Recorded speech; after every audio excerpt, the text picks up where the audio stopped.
विद्यार्थी मित्रांनो, आज आपण ड्रग स्टोअर आणि बिझनेस मॅनेजमेंटमध्ये चॅप्टर 4 ड्रग हाऊस मॅनेजमेंट घेऊन आलेलो आहोत. माझे नाव आशिष एम कांडलकर आहे. मी प्रिन्सिपल म्हणून काम करतो department of pharmacy LSRG institute of pharmacy अकोल्याला. तुम्ही मला कॉन्टॅक्ट करू शकता ashishkandelkar1@gmail.com आणि माझी वेबसाईट आहे www.myhealth.com. विद्यार्थी मित्रांनो, तुमचं स्वागत आहे माझ्या चॅनलमध्ये माय हेल्थ 2021वर. आपण आज पाहणार आहोत ड्रग हाऊस मॅनेजमेंट या चॅप्टरबद्दल. हा चौथा चॅप्टर आहे. याच्यापूर्वी मी 3 चॅप्टरचे व्हिडिओज बनवलेले आहेत. तुम्ही बनवले नसणार तर तुम्ही माझ्या यूट्यूब चॅनलला व्हिजिट करून पहिले 3 व्हिडिओसुद्धा बघू शकता. तर ड्रग हाऊस मॅनेजमेंट, ड्रग म्हणजे असा सबस्टन्स ज्याला काही फार्माकोलॉजिकल ॲक्शन राहते. हाऊस म्हणजे जिथे आपण राहतो किंवा काही माल साठवल्या जाते असे ठिकाण. आणि मॅनेजमेंट म्हणजे to do the things properly, proper मॅनरमध्ये आपल्याला काही गोष्टी करायच्या असतात. अशा याला आपण ड्रग हाऊस मॅनेजमेंट म्हणतो. म्हणजे आपल्याला आपल्या शॉपमधलं किंवा आपल्या स्टोअरमधलं ड्रग चांगल्या प्रकारे मॅनेज करायचं आहे, व्यवस्थितरित्या ठेवायचं आहे. त्याला म्हणतात ड्रग हाऊस मॅनेजमेंट. तर विद्यार्थी मित्रांनो, आपण आता फार्मसी झाल्यावर, समजा डिप्लोमा इन फार्मसी झाल्यावर तुम्ही एकतर जॉब करायला जाल, कंपनीत तुम्हाला जॉब मिळू शकते. तुम्ही मेडिकल रिप्रेझेंटेटिव्ह म्हणून काम करू शकता. भरपूर सारे काम तुम्ही करू शकता जॉबमध्ये. म्हणजे तुम्ही दुसरीकडे जाऊन काम करणं, एखादी नोकरी करणं म्हणजे जॉब. आणि दुसरं म्हणजे तुम्ही स्वतःचं फार्मसी ओन करू शकता. एक फार्मसी म्हणजे मेडिकल शॉप किंवा आपण त्याला ड्रग हाऊस तुमचं स्टार्ट करू शकता. किंवा तिसरा एक तर तुम्ही हायर स्टडीजला जाऊ शकता. तर हे 3 वेगवेगळे तुम्हाला डायरेक्शन्स मिळतील डिप्लोमा झाल्यानंतर. व यातलं एक महत्त्वाचं जे डायरेक्शन आहे ते आहे स्वतःचं एक फार्मसी शॉप स्टार्ट करणं. स्वतःचं फार्मसी शॉप आपण जेव्हा स्टार्ट करतो तर त्यामध्ये ते फार्मसीचं शॉप स्टार्ट कसं करायचं, त्यामध्ये वेगवेगळे पॅरामीटर्स कोणते येतात, हे सर्व आज आपण या आपल्या चॅप्टरमध्ये डिस्कस करणार आहे. तर तुम्ही जेव्हा फार्मसी शॉप चालू करणार तर वेगवेगळे फॅक्टर्स आहेत, कुठं चालू करायचं, कुठं नाही करायचं, आणि हे फॅक्टर्स तुमच्या ड्रग स्टोअरवर कसे इफेक्ट करतात हे आज आपण डिस्कस करणार आहोत. सर्वात पहिले आहे रूरल एरिया. रूरल एरिया म्हणजे खेडे विभाग वगैरे जिथं जाऊन तुम्ही मेडिकल शॉप तुमचं चालू करू शकता.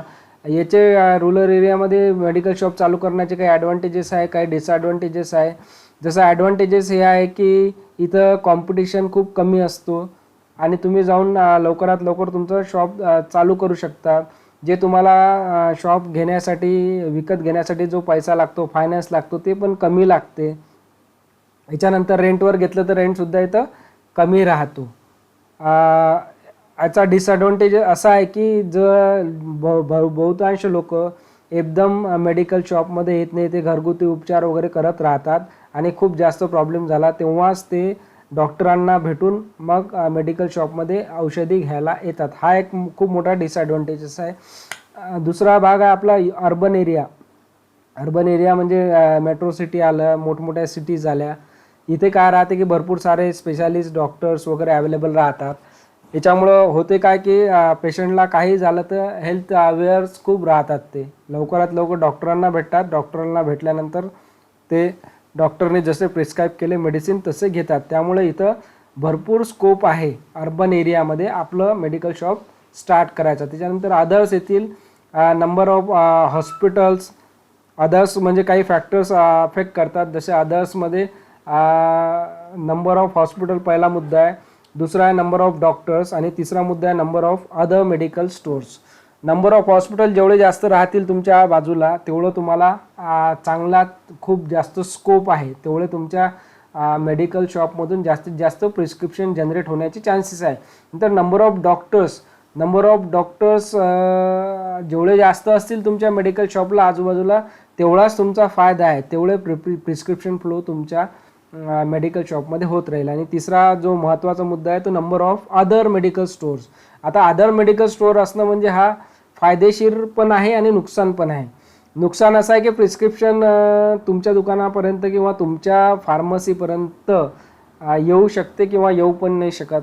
आणि फायद्याची गोष्ट अशी आहे की एकदा पेशंट मार्केटमध्ये आल्यानंतर, जर तुमचं दुकान मार्केटमध्ये आहे आणि तुमच्या दुकानाच्या आजूबाजूला मेडिकल शॉपच्या आजूबाजूला भरपूर सारे इतरत्र फार्मसी आहेत. तर अशा कंडिशनमध्ये तो एखादा प्रोडक्ट शॉर्ट झाला तर तो तुमच्यापर्यंत पोहोचू शकतो. हा सुद्धा एक ॲडव्हान्टेज आहे.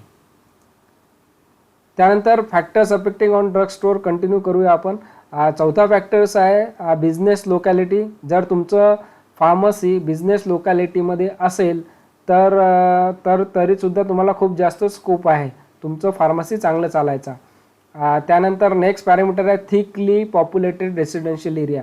तुमचं जर फार्मसी रेसिडेन्शियल एरियामध्ये आहे जिथं भरपूर साऱ्या फॅमिलीज राहतात, कॉलनीज वगैरे आहे, एखादं नगर आहे, तर या ठिकाणी सुद्धा तुम्हाला खूप चांगला स्कोप आहे. कारण डेन्स पॉप्युलेशन असल्यामुळं मॅक्सिमम लोक येतील, परचेस करतील आणि तुमचं सेल वाढवायचे खूप जास्त चान्सेस आहे. त्यानंतर डेव्हलपिंग एरिया आहे. डेव्हलपिंग एरिया म्हणजे अशा ठिकाणी जिथं आतापर्यंत काहीच डेव्हलप झालेलं नाही आहे, पण तुम्ही तिथे जाऊन तुमच्या शॉप डेव्हलप करू शकता. त्यानंतर हॉस्पिटल्स आहे. जर सगळ्यात बेस्ट वे हाच आहे की तुम्हाला हॉस्पिटलजवळ जर मेडिकल शॉप जर तुम्हाला तुमचं मिळालं तर खूप चांगलं तुम्हाला फायदा आहे. त्याच्यानंतर नेक्स्ट पॅरामीटर असं आहे फ्लो ऑफ ट्रॅफिक. जर तुमच्या मेडिकलच्या आजूबाजूला खूप जास्त ट्रॅफिक आहे तिथं सुद्धा तुम्हाला चांगल्या प्रकारे स्कोप मिळू शकतो. कारण ट्रॅफिक जिथं आहे तिथं गर्दी जास्त राहील. गर्दी जिथं जास्त आहे तिथं आपल्याला पेशंट मिळण्याची शक्यता खूप जास्त आहे. त्याच्यानंतर आहे पार्किंग एरियामध्ये पण तुम्ही तुमचं मेडिकल शॉप स्टार्ट करू शकता. पार्किंग एरिया म्हणजे असं आहे की जिथं लोक येऊन त्यांचं व्हेकल वगैरे पार्क करतील. तिथं व्हेकल पार्क केलं आणि तुमचं मेडिकल शॉपचं जर त्यांना बोर्ड वगैरे दिसलं तर तिथे दाट शक्यता आहे की ते तुमच्या इथे येऊन मेडिसिन्स परचेस करतील. त्याच्यानंतर एक शेवटचा मुद्दा आहे की नियर टू, म्हणजे तुमचं जर फार्मसी हॉटेलजवळ आहे तरी तुमचं मेडिकल शॉप चालायचे चान्सेस खूप जास्त आहे.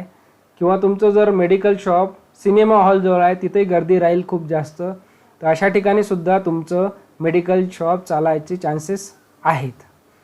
त्याच्यानंतर बस स्टेशनला पब्लिक भरपूर सारे दररोज ये जा करते. भरपूर सारे पेशंट खेड्यातून येतात. असे खेड्यातून येणाऱ्या पेशंटला असं राहते की जेवढं जास्त जवळ मेडिकल राहील बस स्टँडपासनं तेवढं जास्त त्यांना सोयीस्कर राहते, जेणेकरून ते मेडिसिन परचेस करतील आणि परत गाडी पकडून त्यांच्या गावाला त्यांना जाता येईल.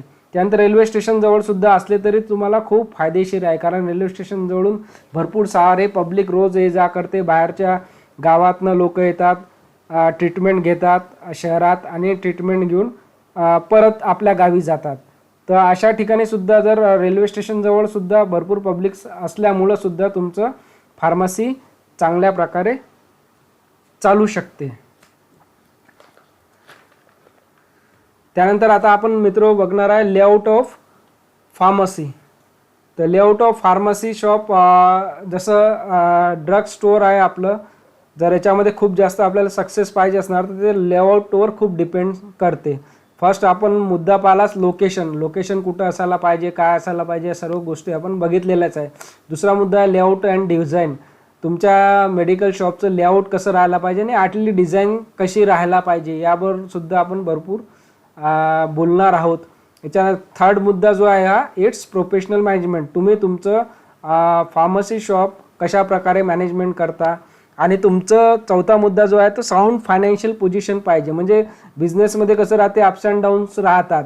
जर तुमचा बिझनेस डाऊन गेला आणि त्या डाऊन परिस्थितीमध्ये जर तुमच्याकडे फायनान्स उपलब्ध नसलं तर तुमचा बिझनेस हा जास्त वेळ टिकून राहणार नाही. याच्यामुळं तुम्हाला मॅक्सिमम बजेट हवं आहे तुमचं, जेणेकरून जर डाऊन पोझिशनमध्ये तुम्ही सावरू शकाल. याच्यानंतर objectives of layout of design. Objective काय बघ, असं लेआउट का असायला हवं तर to attract large number of customers. जर तुमचं लेआउट चांगलं असेल, लेआउटमध्ये कोणकोणत्या गोष्टी येतात ते आपण डिस्कस करणार आहे नेक्स्ट स्लाईडमध्ये. तर जेणेकरून तुमच्याकडे जास्तीत जास्त कस्टमर्स यायला हवे असं तुमचा लेआउट असायला पाहिजे फार्मसीचं. त्यानंतर to increase the sale of product, जर जास्तीत जास्त कस्टमर अट्रॅक्ट झाले तर डेफिनेटली तुमचा सेल जो आहे तो वाढणारच. थर्ड मुद्दा आहे की मेंटेन स्टॉक, तुम्ही व्यवस्थित स्टॉक मेंटेन कसा करू शकता तो पण मुद्दा एक महत्त्वाचा आहे. टू हँडल क्राऊड, आता याच्यामध्ये तुम्ही तर स्टॉक मेंटेन करायलाच हवा, म्हणजे एखादं जागा राहील अतिरिक्त जिथे तुम्ही एक्स्ट्रा स्टॉक मेंटेन करू शकाल. त्याच्यानंतर मॅक्झिमम क्राऊड आली तुमच्या शॉपमध्ये तर ते तुम्हाला कशी हँडल करता येईल ते पण याच्यामध्ये लेआउटमध्ये आलं पाहिजे. आणि पाचवा मुद्दा आहे to make proper sitting arrangement. आता काही लोक कसं करतात की बाहेर पण त्यांना सिटिंग अरेंजमेंट करायला हवी आणि आतमध्ये आपली जे सिटिंग अरेंजमेंट आहे, कलेक्शन सेंटर वगैरे आहे किंवा डिस्पेन्सिंग वगैरे मेडिसिनचं अशा ठिकाणी होते, अशा ठिकाणी व्यवस्थित सिटिंग अरेंजमेंट असायला पाहिजे. रेफ्रिजरेटर कुठे असायला पाहिजे, काय असायला पाहिजे, हे आपण एक लेआउटची डिझाईन बघू नेक्स्ट स्लाईडमध्ये, तेव्हा तुम्हाला मी प्रत्येक गोष्ट सांगतो. टू डिक्रीज सेलिंग एक्सपेन्सेस, असा तुमचा लेआउट असायला पाहिजे की सेलिंग एक्सपेन्सेसवर जो खर्च करत आहे हा कमी झाला पाहिजे, असं तुमचं लेआउट असायला हवं. त्यानंतर to have a space for reserve stock. Reserve stock म्हणजे तुमच्याकडे जर एखादा प्रोडक्ट वगैरे खूप भरपूर सारं त्याची मुवमेंट आहे तर तुम्ही अशा प्रोडक्टचं जास्तीत जास्त स्टॉक बोलवू शकता. तर अशा स्टॉक बोलावलेला एक्स्ट्रा स्टॉक जो आहे हा मधातच न राहता याला मागच्या रूममध्ये छोटीशी रूम असे करून तिथे तो स्पेसमध्ये रिझर्व स्टॉक राहायला पाहिजे, जेणेकरून तुम्हाला तो रिझर्व स्टॉक समोर घेऊन परत तो माल विकता येईल. त्यानंतर प्रॉपर एंट्रन्स फॉर गुड्स, जो तुमचं दुकानात जो माल येणार आहे या माल येणाऱ्याचं एक एंट्रन्स वेगळं पाहिजे की जेणेकरून समोर कस्टमर असले तर कस्टमरला डिस्टर्ब होणार नाही. त्यानंतर to restrict the customers movement, म्हणजे जास्तीत जास्त असं कस्टमर इकडं तिकडं दुकानात न फिरता त्यांना प्रॉपरली एका वेमध्येच ते फिरले पाहिजे आणि एका वेमधून ते आऊट झाले पाहिजे. त्यानंतर प्रॉपर एंट्रन्स ऑफ कस्टमरसुद्धा कुठून येणार काय येणार याचंसुद्धा एक प्रॉपर एंट्रन्स पाहिजे. तुमच्या फार्मसीमध्ये येत असला तर जसं गुड्सचं एंट्रन्स पाहिजे तसं कस्टमर्सचं पण एंट्रन्स व्यवस्थित पाहिजे. तर आपण इथे बघूया आता, हे एक आयडियल डिझाईन आहे, layout drug for and ideal layout design for drug store. आता हे दोन डिझाईन दिलेले आहे, याच्यामध्ये एक रिटेल ड्रग स्टोअरचं डिझाईन आहे आणि एक होलसेल ड्रगचं डिझाईन आहे. रिटेल आणि होलसेलमध्ये किती जागा लागते, काय जागा लागते हे आपण नेक्स्ट स्लाईडमध्ये बघणारच आहे. तर तत्पूर्वी आपण एक बघूया, आहे तर डोअर फ्लॅप आहे एंट्रन्ससाठी कस्टमरच्या. असा कस्टमर इकडनं येऊन असा हा इकडे जाऊ शकतो. याच्या मागे सुद्धा रॅक राहील, इकडे समोर सुद्धा रॅक आहे इकडे, आणि एका साईडला फ्रीज राहील, इथं मधात चेअर राहणार आणि टेबल राहील, जेणेकरून एखादा कस्टमर्स आला इथून तो प्रिस्क्रिप्शन आपल्याला देईल आणि प्रिस्क्रिप्शनचं डिस्पेन्सिंग इथून होईल, रॅकमधून प्रोडक्ट काढून किंवा फ्रीजमधून प्रोडक्ट काढून आपण त्याला देईल. तर वेटिंग एरिया पण राहील आणि एक डिस्प्ले विंडो आहे. डिस्प्ले विंडोचा एक चॅप्टरमध्ये स्पेशल मेन्शन केलेला आहे, how window display method is acts as a silent advertiser. तर हा एक मुद्दासुद्धा आहे जो आपण नेक्स्ट चॅप्टरमध्ये डिस्कस करणार आहे. हा तुमचा एक रिटेलचा डिझाईन झाला. त्याच्यानंतर होलसेलचा डिझाईन आहे. होलसेलचा डिझाईन पण असा आहे, एक एंट्रन्स राहील, इथं डिस्प्ले विंडो यांचं पण राहणार की जेणेकरून रिटेलरला हे डिस्प्ले विंडो दिसेल आणि रिटेलरसुद्धा जास्तीत जास्त प्रोडक्ट या डिस्प्ले विंडोला अट्रॅक्ट करून घेऊन जाईल. असा समोर रॅक्स आहे याच्या आणि साईडला रॅक्स दाखवलेला आहे. याच्यानंतर इकडं एका कॉर्नरला फ्रीज ठेवलेला आहे. तर इथनं कस्टमर आल्यानंतर इथून प्रोडक्ट जे काही त्याला घ्यायचे आहे तो इथून टेबलवरनं घेऊ शकतो आणि इथनं परत जाऊ शकतो. तर हे एक लेआउट आहे. अशी डिझाईन तुम्ही, एक आयडियल डिझाईन आहे, जर अशी डिझाईन केली तर मॅक्सिमम कस्टमरचा अट्रॅक्ट करू शकता आणि व्यवस्थित तुमचा बिझनेस हँडल करू शकता.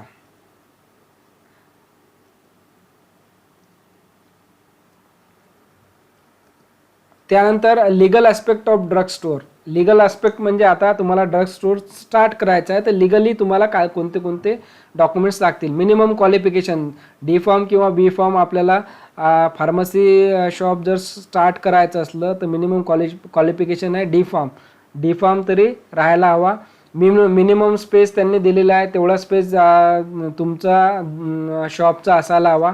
त्यानंतर स्टोअर मॅनेजमेंट, तुमचं स्टोअरमध्ये व्यवस्थित सगळ्या गोष्टी मॅनेज झाल्या पाहिजे, असंच तुमचं स्टोअर मॅनेजमेंट पाहिजे. त्यानंतर documents required to open a new drug store. आता नवीन ड्रग स्टोअर तुम्हाला ओपन करायचं आहे. भरपूर सारे मुलं D.Pharm केल्यानंतर त्यांचं फार्मसी स्टार्ट करतील, तर त्यांना कुठेच असे डॉक्युमेंट्स कुणाला विचारायला जायची गरज नाही. तर याच्यामध्ये वेगवेगळे डॉक्युमेंट्स कोणते कोणते लागतात आपण वन बाय वन बघूया. First is application form 19 as per the drug and cosmetic act. तुम्हाला एक ॲप्लिकेशन फॉर्म करायचा जो तुमच्या ड्रग हाऊसमध्ये तुमच्या नजदीकच्या जवळच्या तुम्ही ड्रग इन्स्पेक्टर फूड अँड ड्रग्सचं ऑफिस राहील, तिथे जाऊन तुम्ही ते फॉर्म घेऊ शकता आणि तो फॉर्म भरून त्यांना देऊ शकता. आता फीज जे राहणार आहे, फीज आहे 3,000 रुपये इन टर्म्स ऑफ जे तुम्ही चेकमध्ये किंवा कॅशमध्ये किंवा DDमध्ये देऊ शकता. त्याच्यानंतर attested copy of diploma in pharmacy मार्कशीटच्या अटेस्टेड कॉपी लागतील. तुम्हाला रजिस्ट्रेशन सर्टिफिकेट लागेल. रजिस्ट्रेशन सर्टिफिकेट म्हणजे काय, हे तुम्ही डिप्लोमा झाल्यानंतर जेव्हा फार्मसी काउन्सिल ऑफ इंडियाला अप्लाय करता, तेव्हा तुमचं फार्मसी काउन्सिल ऑफ इंडिया एक तुम्हाला रजिस्ट्रेशन सर्टिफिकेट देते, ज्यावर लिहिलेलं राहते की रजिस्टर्ड फार्मासिस्ट. त्यावर तुमचा रजिस्ट्रेशन नंबर राहतो, ॲज वेल ॲज 10ची मार्कशीट तुमचं नाव कन्फर्म करायसाठी. त्यानंतर affidavit of pharmacist on 100 rupees bond paper. तुम्ही एक ॲफिडेविट लिहून द्यायला पाहिजे, ज्या ॲफिडेविटवर ते लिहून घेतात की तुम्ही तुमचं काम करण्याची वेळ किती ते किती आहे, राईट. आणि तुम्ही दुसरी गोष्ट म्हणजे तुम्ही याच्या व्यतिरिक्त दुसरीकडे कुठेही काम करत नाही. तुम्ही याच तुमच्या फील्डशी रिलेटेड आहात, म्हणजे याच तुमचं जे शॉप आहे या शॉपशीच तुम्ही रिलेटेड आहात. कारण एक व्यक्तीचं लायसन्स रजिस्ट्रेशन 2 ठिकाणी चालू शकत नाही. त्यानंतर इथे मॅप ऑफ शॉप. तुम्हाला काय करायचं आहे की तुमचं शॉप जिथे आहे त्याचा एक मॅप राहतं, एक रोड मॅप राहतो, की जसं ड्रग इन्स्पेक्टरला तुमच्या इन्स्पेक्शन करायसाठी तुमच्या शॉपला जर यायचं असेल, तर तो तुमचं फार्मसी कुठे लोकेट आहे, पुढच्या पण काही प्रोसेसला तुमचा शॉपचा एक मॅप लागतो, तर तो मॅपसुद्धा तुम्हाला द्यायचा आहे. त्यानंतर कॉर्पोरेशनचं टॅक्स रिसिप्ट जे राहते त्या शॉपची, ते पण तुम्हाला द्यायची आहे. आणि फायनली तुमचं जर रेंटवर मेडिकल शॉप असेल तर एक रेंट रिसिप्ट द्यायची आहे की मी एवढा रेंट यांना देतो. हे सर्व गोष्टी तुम्हाला हे जे डॉक्युमेंट्स आहे हे डॉक्युमेंट्स तुम्हाला लागतील जेव्हा तुम्ही मेडिकल तुमचं किंवा ड्रग स्टोअर स्टार्ट करणार. आणि एक फायनली रेफ्रिजरेटर परचेस रिसिप्ट. आता एक रेफ्रिजरेटर पण आपल्याला लागतो. रेफ्रिजरेटर जो लागतो आपल्या फार्मसी शॉपमध्ये वेगवेगळ्या कारणांसाठी लागतो. जसं काही अँटीबायोटिक्स वगैरे जवळपास आपल्याला रेफ्रिजरेटरमध्येच ठेवावे लागतात.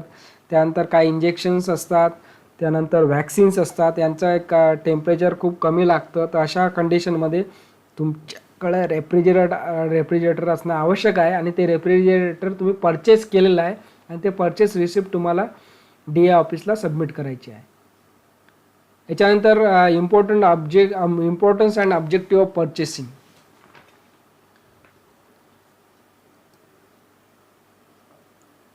एक राईट सोर्स. तुम्ही जिथून परचेस करत आहात तुमचा माल, तो तुमचा एक राईट सोर्स असायला पाहिजे. तिथनंच तुम्ही माल परचेस करायचा आहे. फॉर एक्झाम्पल जो कोणता होलसेलर आहे तो तुमचा राईट सोर्स असला पाहिजे, जेणेकरून तुम्हाला माल तो नेहमीकरता पुरवू शकेल. त्यानंतर राईट क्वांटिटी. तुम्ही जे ऑर्डर दिलेली आहे ते राईट क्वांटिटीमध्येच असायला हवी. कारण जर क्वांटिटी जास्त झाली तर तुमचं जास्त डम्पिंग होईल फायनान्सचा मालाचा. त्याच्यामुळे तुम्हाला फायनान्स फ्युचरमध्ये कमी पडू शकते.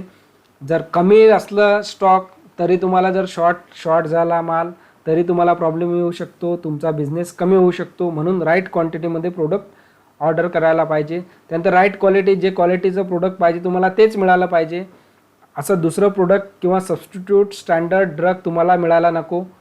त्यानंतर राईट प्राईस. जे प्राईजला तुम्ही खरेदी करत आहात ते व्यवस्थित प्राईस राहिली पाहिजे. जे कोट केलेली आहे कंपनीनं तेच प्राईस पाहिजे. त्यानंतर राईट टाईम. राईट टाईमवरच तुम्हाला प्रोडक्ट तुमचे अवेलेबल व्हायला पाहिजे. समजा आता कोल्ड सीझन आहे आणि कोल्ड सीझनमध्ये कोल्ड कफ वगैरे सर्व चालते. अशा कंडिशनमध्ये सिनारेल्स टॅबलेटसारख्या ब्रँड्स भरपूर चालतात. पण अशा कंडिशनमध्ये जर तुम्हाला ते प्रोडक्ट मिळालं राईट टाईमला तरच तुमचा बिझनेस चांगला होईल. अन्यथा जर तुम्ही आता ऑर्डर हिवाळ्यात दिली आणि उन्हाळ्यात प्रोडक्ट आले तर it is of not any use.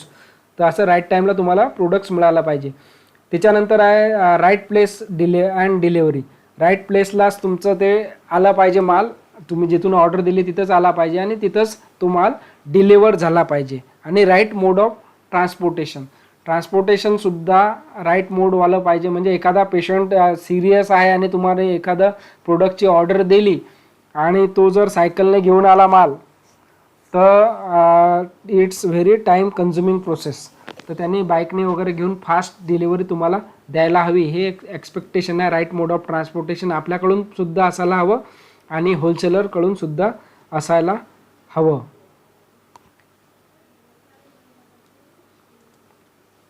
याच्यानंतर सिलेक्शन ऑफ सप्लायर तुम्ही कसा सिलेक्ट करणार. आता सप्लायर सिलेक्ट करायसाठी वेगवेगळे पॅरामीटर्स आहे. सगळ्यात पहिलं पॅरामीटर आहे रेपुटेशन ऑफ सप्लायर. म्हणजे ज्या सप्लायरकडनं तुम्ही माल घेताय त्याचं रेपुटेशन कसं आहे मार्केटमध्ये, तो चांगला आहे की वाईट आहे, किंवा तो स्टॉक रेग्युलर प्रोव्हाइड करतो की नाही करत, पेमेंट घेतल्यावर माल पोचवतो की नाही पोचवत, वेळेवर पोचवतो का की लेट पोचवतो. हे सगळे पॅरामीटर्स आपल्याला स्टडी करायचे आहेत. त्याच्यामध्ये त्याचा एक मेन पॉईंट जो आहे तो आहे रेपुटेशन ऑफ युअर सप्लायर किंवा होलसेलर. त्याच्यानंतर फायनान्शियल कंडिशन कशी आहे त्याची होलसेलरची. जर तुम्ही त्या सप्लायरसोबत डीलिंग करत आहे आणि त्याची फायनान्शियल कंडिशन चांगली नाही, तर तुम्हाला नेहमी मालाचा शॉर्टेज येऊ शकते. कारण तो फायनान्शियल कंडिशनमुळे ऑर्डर देऊ शकणार नाही C&Fला किंवा कंपनीला. त्याच्यामुळे त्याच्याकडे भरपूरदा तो माल शॉर्ट राहू शकते. तर अशा कंडिशनमध्ये आपण फायनान्शियल कंडिशन पण लक्षात घेतली पाहिजे सप्लायरची. तिसरा आहे manufacturing capabilities. If he is manufacturing, जर तो स्वतः माल तयार करत असेल तर त्याच्या मॅन्युफॅक्चरिंग कॅपॅसिटी आहेत की नाही, की मॅन्युफॅक्चरिंग लेट होते आणि लेट प्रोडक्ट येतो, असं नको व्हायला. नाही तर मग आपल्या दुकानातला माल किंवा आपल्या फार्मसीतला माल शॉर्ट होऊ शकते. त्यानंतर duration of supply of goods on short notice. म्हणजे तुम्ही जर एखादा फोन केला एकदम आणि मला अर्जंटली हे माल पाहिजे आणि त्यांनी जर तो वेळेवर आणून देत असेल बिलकुल 5-10 मिनिटात, तर तो चांगला एक सप्लायर आहे असे म्हणायला हरकत नाही. त्यानंतर after sale service facilities provided by him. आता होते काय की आपल्या मेडिकलमध्ये भरपूर सारा माल येतो, भरपूर सारा माल कधी एक्सपायर होतो, ब्रेकेजेस होतात. तर हे एक्सपायरी आणि ब्रेकेजेसची सुद्धा तो काळजी घेतो का, ते सुद्धा आपल्याला पाहायला हवं कोणत्याही सप्लायरच्या सोबत डीलिंग करायच्या पूर्वी. त्यानंतर terms and condition of payment. त्याच्या टर्म्स अँड कंडिशन कशा आहेत पेमेंटच्या. भरपूर सारे सप्लायर आता 40 दिवसाची साईट तर देतातच. हा सप्लायर तुम्हाला 40 दिवसाची साईट देतो की नाही देत. त्यानंतर कॅश डिस्काउंटसुद्धा मिळते. जर आपण कॅश इन्स्टंट पे केली तर भरपूर सारे सप्लायर तुम्हाला 2%, 3% असं कॅश डिस्काउंटसुद्धा देतात टोटल अमाऊंटवर. तर हा सुद्धा सप्लायर देतो का की नाही देत, हा सुद्धा आपल्याला मुद्दा लक्षात ठेवायला पाहिजे. तर याच्यानंतरचा एक मुद्दा आहे की जो आपण फार्मसी शॉपशी रिलेटेड आहे, तो म्हणजे एक टेंडर आहे. टेंडर म्हणजे काय की return quotation offers to do a work or to provide material at given time within prescription period. जो म्हणजे जेवढा काही तुम्हाला टाईम दिलेला आहे तेवढ्या वेळात तो माल तुम्हाला अवेलेबल झाला पाहिजे, ज्याने कोणी टेंडर काढलेला आहे त्याला. तर टेंडरचे वेगवेगळे प्रकार आहेत. जसं ओपन टेंडर आहे. जे ओपन टेंडर आहे, open for all, can be done by advertisement. आता हे ओपन टेंडर काय राहते की हे टेंडर सर्वांसाठी खुलं असते. हे टेंडरचे ॲड पेपरमध्ये येते आणि पेपरमध्ये ॲड बघून ज्यांना वाटते की आपण हा माल यांना प्रोव्हाइड करू शकू ते ऑनलाईन टेंडर भरून प्रोसेसला लागतात. दुसरं आहे लिमिटेड टेंडर. लिमिटेड टेंडर म्हणजे which are on approval list of supplier. म्हणजे काही लोकांना जे नेहमी माल लागत असतो तर त्यांची एक अप्रूव्ड सप्लायरची लिस्ट बनते. तर ते जे अप्रूव्ड सप्लायर राहतात त्यांनाच हे टेंडर भरता येते. त्याला म्हणतो आपण लिमिटेड टेंडर. तिसरं टेंडर जे आहे सिंगल टेंडर. तिसरं टेंडर जे आहे ते सिंगल टेंडर येते prescribe for particular orders. Okay. त्याच्यानंतर आहे ओरल टेंडर. ओरल टेंडर म्हणजे काय राहते की बघ काही जण जवळचे लोक राहतात सप्लायर वगैरे, त्यांना फक्त ओरली टेलिफोन कॉल करून त्यांना सांगितलं जाते की हे ओरल टेंडर निघालेलं आहे किंवा ओरली त्यांना सांगतात आणि ते टेंडर भरून घेतात. आणि 5th वन टेंडर जे आहे ग्लोबल टेंडर आहे. ग्लोबल टेंडर म्हणजे हे वर्ल्ड वाईड टेंडर आहे. इथं कुठूनही टेंडर्स कोणीही ग्लोबली भरू शकते.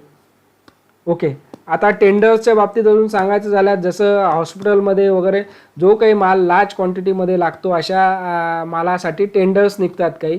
ते टेंडर्स विविध लोकांनी जे लोक सप्लाय करू शकतात ते लोक भरतात.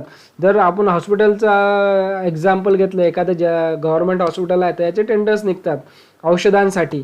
तर औषधांसाठी हे औषधं आम्हाला लागतात एवढ्या क्वांटिटीमध्ये, तुमच्याकडे तुम्ही असतील, तुम्ही प्रोव्हाइड करू शकणार तर तुम्ही टेंडर भरा आणि तुमचे प्राईस कोट करा. तर असे लोक टेंडर्स भरतात आणि प्राईस कोट करतात आणि ज्याची प्राईस चांगली आणि क्वालिटी चांगला देत असणार अशा लोकांचे टेंडर सिलेक्ट होतात आणि त्यांना तो माल सप्लाय करण्यासाठी सांगितलं जाते.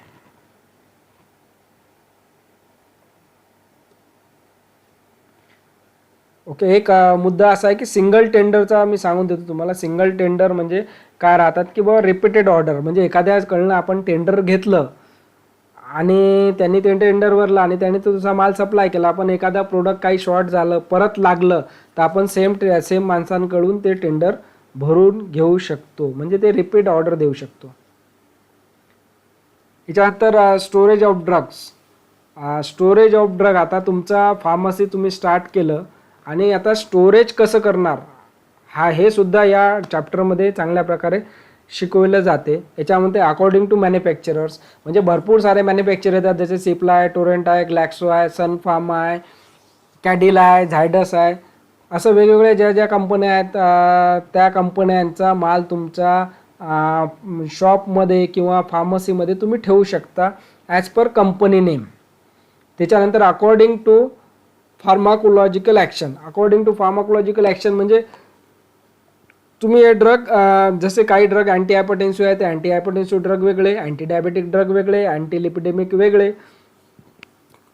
त्यानंतर ॲनाल्जेसिक ड्रग वेगळे, अँटीबायोटिक्स वेगळे, लाईफ सेव्हिंग ड्रग्स वेगळे, असं तुम्ही सुद्धा वेगवेगळे ड्रग्स ठेवू शकता. याच्यानंतर तुम्ही अल्फाबेटिकली सुद्धा ड्रग तुमच्या ड्रग हाऊसमध्ये ठेवू शकता, जसं अल्फाबेटिकल म्हणजे A to Z. याच्यानंतर आता एक दुसरा मुद्दा आपण पाहणार आहे जो महत्त्वाचा आहे परीक्षेच्या दृष्टिकोनातून, तो codification of drugs. Codification of drugs म्हणजे काय का आपण पर्टिक्युलर ड्रगला एक कोड देतो.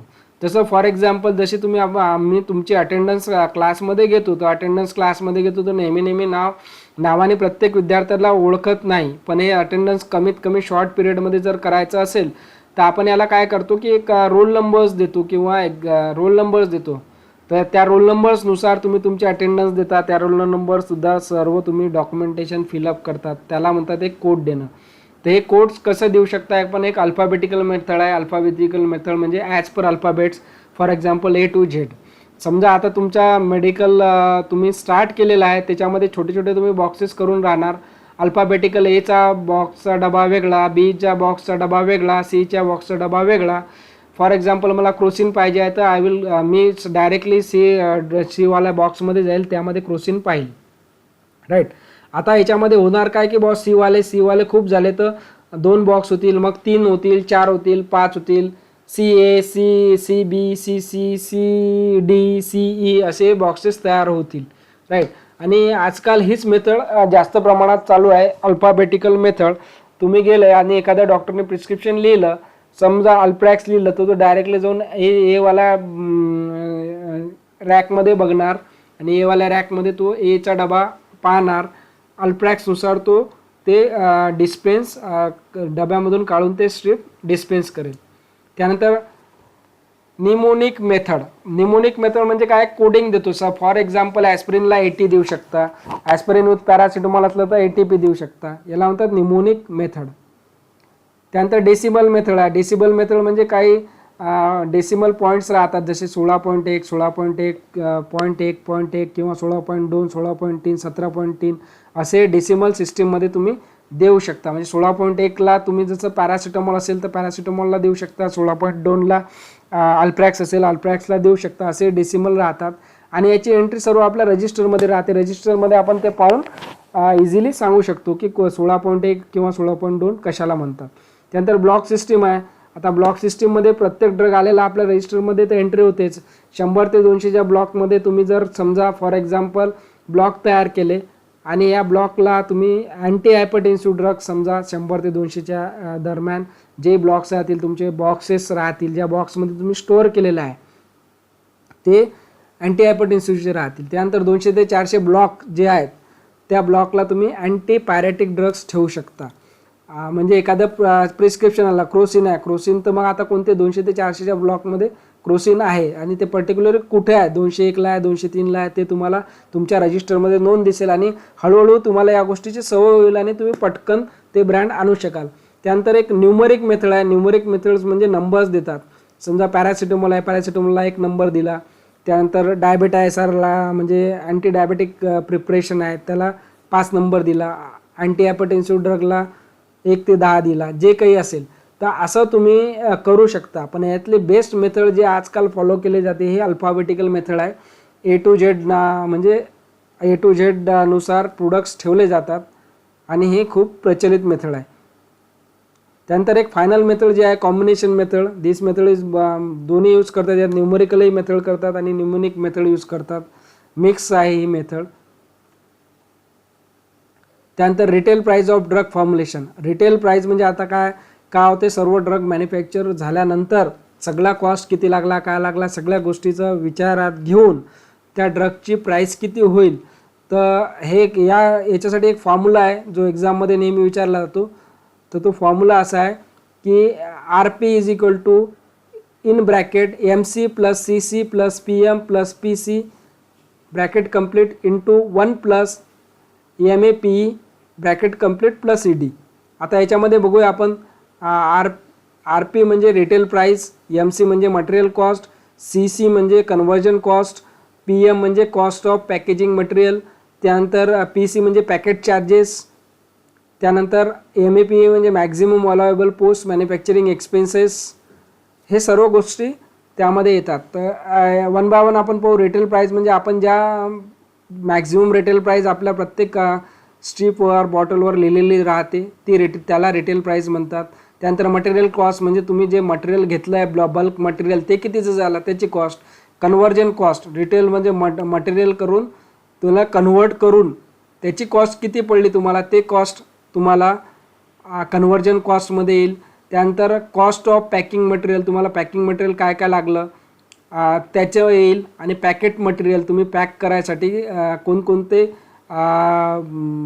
वेगवेगळे जसं स्ट्रिप पॅकिंग झालं, आलू पॅकिंग झालं, असं वेगवेगळे स्ट्रिप्स वगैरे वापरल्या त्याचं चार्जेस किती लागले. आणि finally maximum allowable post manufacturing expense म्हणजे तुम्ही सगळं झाल्यानंतर जसे याला कोणकोणते चार्जेस लागतील. जसं सगळ्यात महत्त्वाचा चार्जेस हा याला स्टोअर करायसाठी काही चार्ज लागेल आणि स्टोअर केल्यानंतर याला ट्रान्सपोर्टेशनसाठी सुद्धा काही चार्ज लागेल. तर हे मॅक्झिमम अलाउएबल पोस्ट मॅन्युफॅक्चरिंग एक्सपेन्समध्ये येतात. तर अशी विद्यार्थी मित्रांनो अशी रिटेल प्राइस काढल्या जाते. याच्यानंतर आपण काही इम्पॉर्टंट क्वेश्चन्स विचारलेले आहेत ते इम्पॉर्टंट क्वेश्चन्स बघूया. पहिला क्वेश्चन आहे how will you select site of drug store. आता आपण सर्व मुद्दे डिस्कस केले, यावरून तुमच्या लक्षात आलंच असेल. दुसरा आहे give typical layout of drug store. Third one is write down various objectives of purchasing. त्यानंतर define term codification and enlist various methods of codification. Next is write formula to calculate MRP of drugs. Then give details about selection of supplier and define tenders and what are different types of tenders. विद्यार्थी मित्रांनो मी दिलेली सर्व या chapter number 4 बद्दल तुम्हाला माहिती समजली असेल. नाही समजली असेल, काही तुमचे कमेंट्स असतील तर तुम्ही माझ्या चॅनलमध्ये कमेंट करा. मी प्रयत्न करेल तुमच्या कमेंटचं उत्तर द्यायला.